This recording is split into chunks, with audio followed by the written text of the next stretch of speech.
This week I'm going to reflect on my Year 8 drama class. And the situation is that I have a responsibility for one of the Year 8 classes, which I took over just after the half-term break. So I will be responsible for this group for one module until Christmas time. They are a difficult class with some lively characters in there, and they can be difficult to manage at times, and sometimes present themselves as quite challenging. What worries me and has been challenging for me is 5 boys that are not engaging with the drama, the lesson or the tasks that I'm presenting to them. They're not focused, and they're distracting the others. And therefore I'm finding myself spending a disproportionate amount of time on what is a small percentage of the class. My initial thoughts have been that so far my behaviour management has been fairly successful.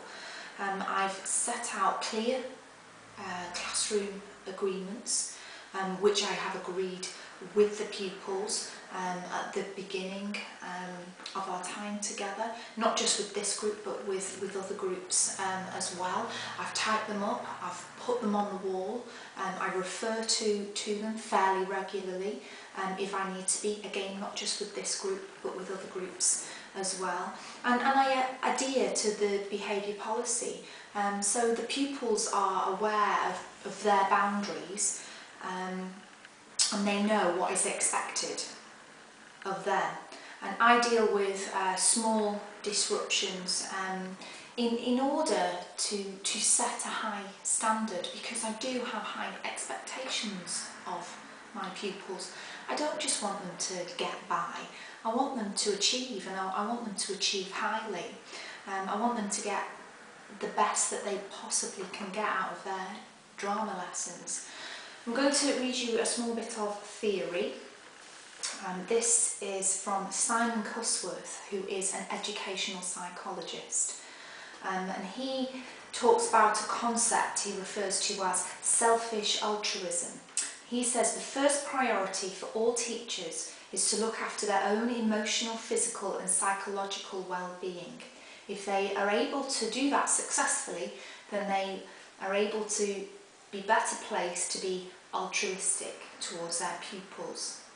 Conversely, if teachers are constantly stressed by the inappropriate or challenging behaviour of their pupils, then they are likely to react in ways that will actually escalate situations rather than calm them down.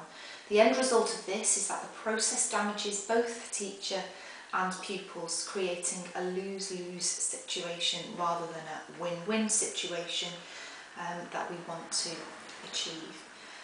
So what were my strategies to deal with this situation where I have 5 boys that are dominating a class of 28? First of all, I've not lost heart. I realise that I'm the teacher, I'm the adult, and they're children. They're going to push the boundaries, they're going to test me and how far they can push me and get away with certain behaviour. I keep adhering to the school behaviour policy as well as my own behaviour policy. I've also used lots and lots of praise, praising pupils not only for good work but for early arrival to class, for putting their hand up first, for having a go, for being brave, for settling down first, for being quiet and to listening to instructions. Praise, praise, praise, that's great there, that's lovely there, I'm glad to see you doing this. I've also used postcards home, which have been a real success with some pupils. We have some drama department postcards. And I've also tackled the boys one at a time. At the beginning, I tried to tackle them as a whole group, and it just doesn't work. I can't take on 5 boys all in one lesson and expect to change their behaviour in 45 minutes. Did my strategy work?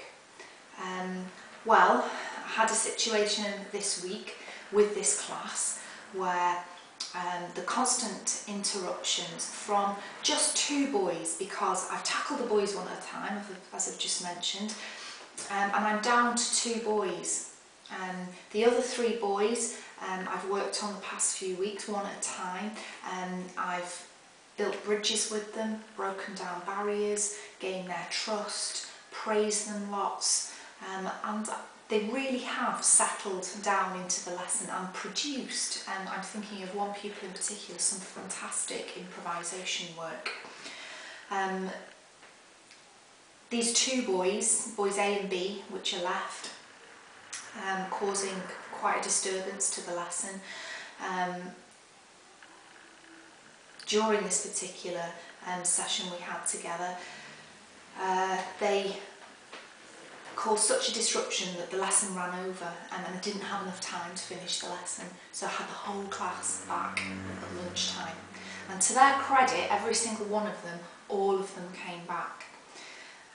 Usually with lunchtime detentions you get odd pupils that don't come back, and I think that is a reflection of my behaviour policy and them seeing me as their class teacher now, because every single one of them came back, which I was really pleased about, except for 2 of the boys decided to continue mucking about, and so therefore I brought them back on an after school detention.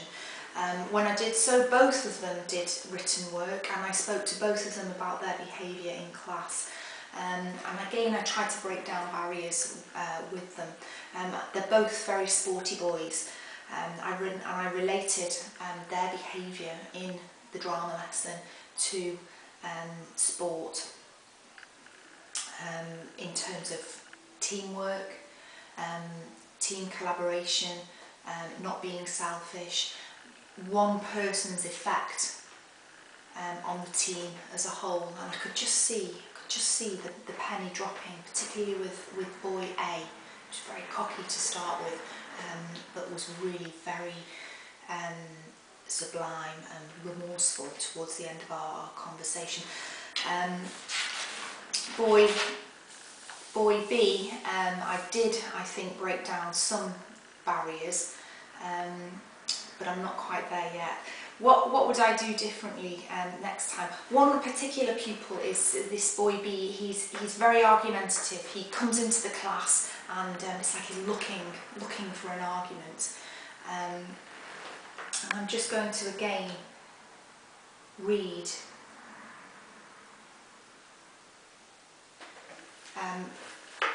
some theory by Simon Cusworth.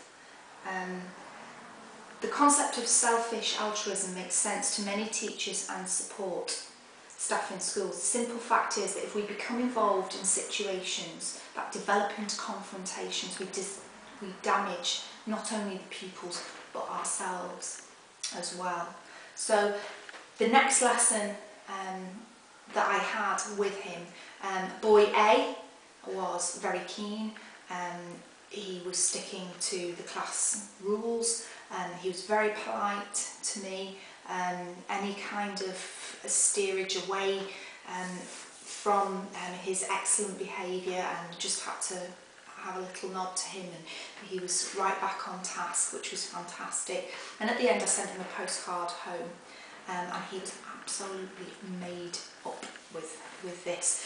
The argumentative pupil B, I just was not drawn into any argument with him. I simply gave him a couple of chances and separated him then from the rest of the group, and I differentiated work for him, and so he was able to still participate in the lesson but not have an effect upon the rest of the boys, and therefore the lesson was not disturbed. So I still have got some work to do with boy B, but on the whole, my reflection this week upon how I have dealt with this Year 8 drama class, I'm pretty pleased with the results.